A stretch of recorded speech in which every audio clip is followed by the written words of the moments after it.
Hello everyone, నేను ముందు వీడియోలో చెప్పా కదా టెంపుల్లో 18 ఫీట్ వినాయకుడు ఉంటారని. మనకి వినాయకుడు ఒక్కళ్ళు మాత్రమే కాదు, ఇక్కడ ఇంకా నలుగురు దేవుళ్ళు కూడా ఉంటారు. మనం ప్రదక్షిణం చేసేటప్పుడు 4 డైరెక్షన్స్లో మనకి వీళ్ళు కనిపిస్తారు. ఫస్ట్ సూర్యనారాయణమూర్తి ఉంటారు, అలానే కొంచెం ముందుకు వెళ్ళాక మహావిష్ణుమూర్తి ఉంటారు. ఇది హోమం జరిగే స్థలం అనమాట.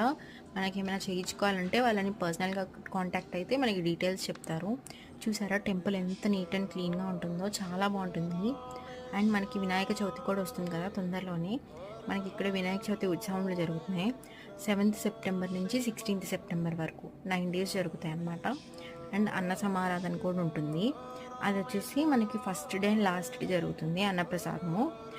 సో అందరూ వెళ్ళి వినాయకుడి బ్లెస్సింగ్స్ అందరూ తీసేసుకోండి. చాలా అంటే చాలా బాగుంటుంది టెంపుల్. నేను మరీ చెప్తున్నాను, ఎందుకంటే అంత బాగుంటుంది టెంపుల్.